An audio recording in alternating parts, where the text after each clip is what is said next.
Avis vascular centre మన దేశంలోనే the best varicose vein hospital.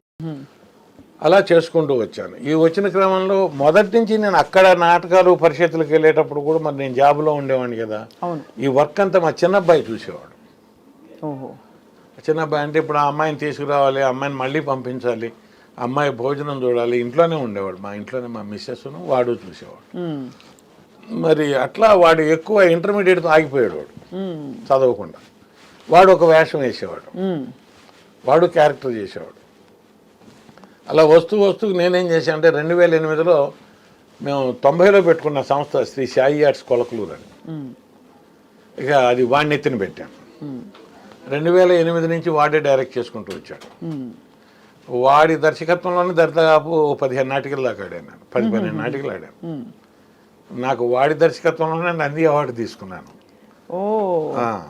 వాడి దర్శకత్వంలోనే నేను నంది అవార్డు తీసుకున్నాను. అంతకుముందు తీసుకోవాలి నేను.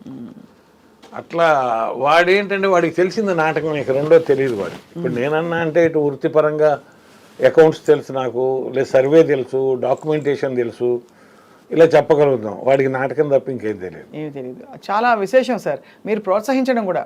ఎందుకంటే పిల్లలు స్థిరపడిపోవాలి, ముందు ఒక డిగ్రీ వచ్చేయాలి అర్జెంటుగా. ఎక్కువ కాలాన్ని నువ్వు వెచ్చించి నేర్చుకున్నది నా పక్కన అది ఒకటే. అవును. పెద్ద అబ్బాయి ఏం చేశాడు, ఈ తాతల తండ్రుల నుంచి వస్తున్న వృత్తి చేస్తానన్నాడు. అవును, ప్రైవేట్గా చేసుకోవచ్చు కదా, నేను ఇదే చేస్తానన్నాడు. డాక్యుమెంటేషన్ సర్వే వాడు ఉండిపోయాడు ఊళ్ళో. మేమిద్దరం హైదరాబాద్ వచ్చాం.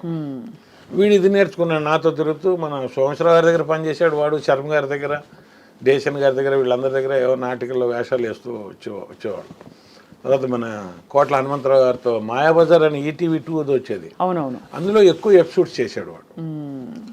అట్లా ఇక అదే వాడి వృత్తి అయింది. ఆ వచ్చే క్రమంలో వాడి నాటికలు ఎక్కువగా వర్క్ చేశాను నేను. వాడికి దరిదాపుగా 13 నందులు వచ్చినాయి అనుకుంటా. 13 ఉన్నాయి నందులు, నాకు ఒక్కటే ఉంది. తండ్రి అయితే మురిసిపోతుంటారు మీ అబ్బాయిని చూసి మీరు. మురిసిపోయేది ఏమన్నా బ్రతుకు తెరువు ఉంటే చాలండి. అంటే నేను అంటే ఇందాక నుంచి నేను ఏది తెలుసుకునే ప్రయత్నం చేస్తాను అంటే బ్రతుకు తెరువే అందరి మధ్యతరగతి కుటుంబాలు అంతే, దాని మీదే బతికాడు వాడు. వాస్తవంగా ఇప్పుడు ఒక నాటికి తీసేవాడు 70 ప్రదర్శనలు ఆడేవాడు ఇద్దరం కలిసి. ప్రదర్శనకి 1000-1500, 2000, 1000-1500, 2000 మిగిలేవి. అదే వాడి సంసారం. నన్ను ఎప్పుడు వాడు పాపం డబ్బులు అడగలేదు. దాంతోనే వాడేమన్నా అంటే ఇక్కడ ఉంటే నాకు ఖర్చు ఎక్కువ పెరుగుతుందని చెప్పి ఊళ్ళోనే సెటిల్ అయ్యాం అందరం. అక్కడే ఇల్లు కట్టుకున్నాం, అక్కడే వస్తుండేవారా. ఇప్పటికీ వచ్చిపోతాడు. ఓహోహో. ఇప్పుడు సంక్రాంతికి వస్తున్న సినిమా చూసే ఉంటారు మీరు. అందులో చేసే చాలా హిట్ అయిన సినిమా. అవును, అందులో ప్రెసిడెంట్ గా చేశాడు.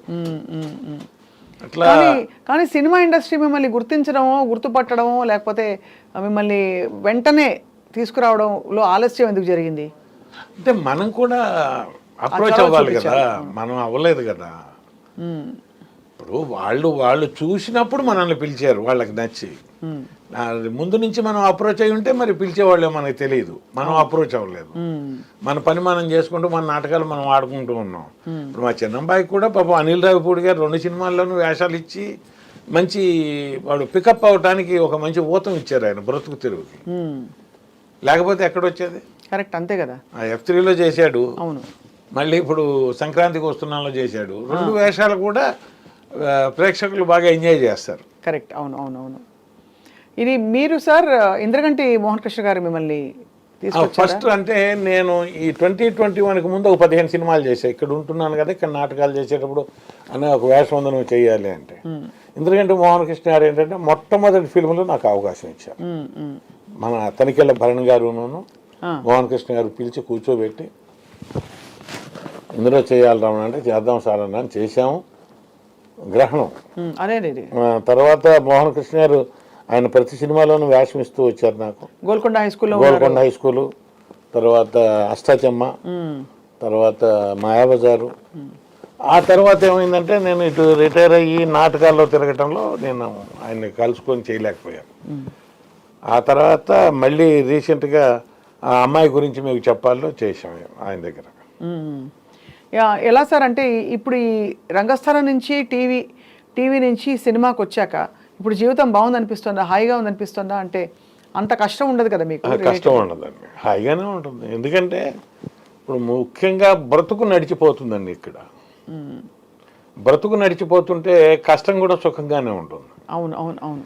ఆ బ్రతుకు నడిచే దాంట్లో కనుక ఎగుడు దిగుళ్ళు ఉన్నా, నడవడానికి కష్టంగా ఉన్నా, మనకి సుఖం కూడా చాలా కష్టంగానే ఉంటుంది. అవును, అంటే అప్పటి జీవన శైలి కూడా చాలా డిఫరెంట్గా ఉండేది మీకు. ఊళ్ళకి మార్పులు అంటే మొదటి నుంచి కూడా మా ఫ్యామిలీలో మా ఆవిడ నేను ఒక ప్లానింగ్ ప్రకారం నడిచిన వాళ్ళం ఇద్దరం. మనకు వచ్చేదంతా, మనం ఖర్చు పెట్టాల్సిందంతా మనం ఎంతవరకు ఉండాలి, ఎంతవరకు చేయాలి. మీ చిట్కాలు చెప్పండి సార్, ఎలా నడిపించేవారు ఇల్లు? అంటే ఎంత వచ్చింది అవన్నీ కాదు, ఆవిడే నడిపించేది, నేను ఆవిడకే ఇచ్చేవాడిని. అంటే మీ దృష్టిలో రెండు రూపాయలు వెనకేసుకోవాలంటారా? తప్పనిసరిగా. ఇవాళకి కూడా నేను 2 రూపాయలు కాదు 20 రూపాయలు వెనకేయమని చెప్తాను. ఇవాళకి కూడా మేము ఎక్కువగా ఖర్చు పెట్టేవాళ్ళం కాదు. ఎప్పుడో చూస్తే సినిమా చూసేవాళ్ళం. గతంలో కూడా నాటకం మీద కూడా 300 రూపాయలు వస్తే 3 రూపాయలు నేను బాబా గారికి పంపుకునేవాడిని. అప్పుడు till today you do that. Percentage ఆయన పంపుకుంటూనే ఉంటాను. పుట్టపర్త సార్, లేకపోతే షిరిడి బాబా గారు? షిరిడి బాబా గారు. షిరిడి బాబా గారి భక్తులు మీరని తెలుసు బాగా, ఎంత చాలా చాలా భక్తులని. అది భక్తులు తెలిసినా తెలియకపోయినా మన ధర్మంగా, అంటే ఆయన వల్ల మనకు వచ్చింది భిక్ష అనుకొని నేను ఏదో ఒకటి జరుగుండాలి కదా సార్ మీకు అంత. అంటే నా సంస్థ పేరే అది, శ్రీ సాయి ఆర్ట్స్ కొలకలూరు. అయినా కూడా శ్రీ సాయి ఆర్ట్స్ అని పెట్టడానికి కూడా అంటే ఈ కారణం ఏంటి అంటారా? అప్పుడు అంది మన సంస్థ పేరు ఏం పెట్టుకోవాలంటుంటే బాబా గారి పేరు పెడదాం అంది మా ఆవిడ. అంటేనే సాయి ఆర్ట్స్ అన్నాం. అంటే అప్పుడు ఏం జరిగేది, 300 మిగిలేవి నాటకం ఆడొస్తే. ఆ 300లో కూడా మా తెనాలి స్టేషన్కి వెళ్ళే పక్కనే బాబా గారి టెంపుల్ ఉండేది. ఆ హుండీలో 3 రూపాయలు వేసి వెళ్ళిపోయేవాడిని. అంటే బాబా భగవంతుడి స్పర్శ ప్రతి వాళ్ళు ఏ వృత్తిలో ఉన్నా తెలుసుకోవాలంటారు కదా. బాగా ఎలా చెప్పండి, ఎలా ఎట్లా అంటే నేను గురువులందరూ ఒకటిగానే భావిస్తాను. నేను అయ్యప్ప గారి భక్తుడిని. అవును, అయ్యప్ప మాల కూడా చాలా 84 నుంచి 39 సంవత్సరాలు. మొన్న ఫిబ్రవరిలో కూడా వెళ్ళొచ్చాను. ఇప్పుడు ఈ ఫిబ్రవరికి వెళ్ళడానికి ఏమైంది, బైపాస్ చేశారు కాబట్టి చన్నీళ్ళు చేయకూడదు, కాస్త ఎండలో వచ్చాక వెళ్ళండి అంటే రేపు మార్చిలో వేసుకుని ఏప్రిల్కి వెళ్దాం అనుకుంటున్నాను. మాల వేసుకుంటారు మీరు ప్రతి సంవత్సరం? ప్రతి సంవత్సరం అంత నిష్టగా పాటిస్తారు.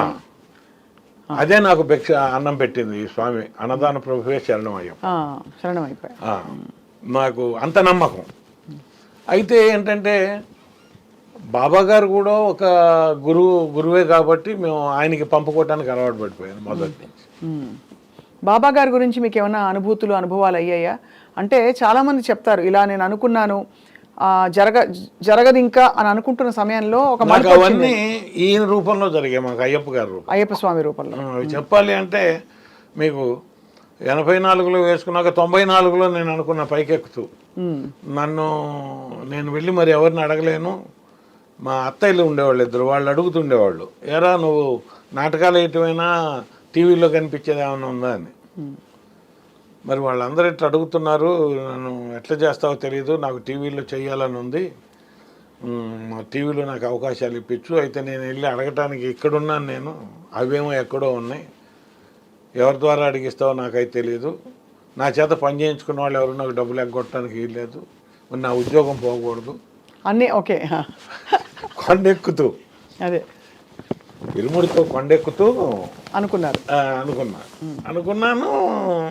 నెక్స్ట్ ఇయర్ ఈటీవీ వాళ్ళు యాజమాన్యం నన్ను పిలిచారు, ఉంచుకున్నారు. అప్పుడు ఒక మాటల సందర్భంలో నేను అన్న కూడా అన్నా, ఏదైనా కంటిన్యూస్గా ఉండే సీరియల్ వస్తే చెప్పండి సార్, నేను జాబ్ వదిలేస్తాను అన్నాను. అంటే రామారావు గారు కోపడ్డారు. రమణ గారు తప్ప మాట అనకండి ఇంకెప్పుడు, మీరు జాబ్ మాత్రం వదులుకోవద్దు, గుర్తుపెట్టుకోండి. మీ వీక్ పాయింట్ ఏంటో చెప్పాను. నేను చెప్పాను నాకు అలవాటు లేదండి, అందుకని నేను డిపార్ట్మెంట్స్లో వెళ్ళను, ఫ్యామిలీ ఏమో పెద్దది నాకు. అవును, అంటే మీరు అనేది లంచాలు తీసుకోవడం అలవాట్లేదు అంతే. మామూలుగా మీరున్న డిపార్ట్మెంట్ అలాంటిదే, బహిరంగంగా అనుకోకుండా నేను సైలెంట్గా అన్నా. సైలెంట్ అర్థమైంది. కాబట్టి మరి ఇలా అయితే నేను సెలవు పెట్టుకొని పని చేసుకుంటే తప్పుగా ఉండదు, నాకు ఏదైనా వర్క్ ఇస్తూ ఉండండి అంటే, మీకు ప్రతి నెల మేము ఒక 4-5 రోజులు వర్క్ ఇస్తాం, చేసుకోండి, ఉద్యోగం మాత్రం వదిలిపెట్టదు అన్నారు. ఆయనే కాదు, తర్వాత ఎండీగా చేసిన ప్రసాద్ గారు కూడా ఇప్పుడు నా షూటింగ్ స్పాట్లోకి వస్తే నేను లేచి నుంచునేవాడిని సహజంగా. పలకరించి వెళ్తూ మీరు జాబ్లో ఉన్నారు కదా, జాబ్లో అని వెళ్ళేవాడు. అంటే మానేశానేమో వద్దనేవాడు. అట్లాగే నాకు వచ్చిన అధికారులు కూడా నాకు గవర్నమెంట్ నుంచి పర్మిషన్ తెప్పించి సాంస్కృతిక కార్యక్రమాల్లో పాల్గొనడానికి అవకాశం ఇచ్చి చాలా హెల్ప్ చేసి పెట్టారు.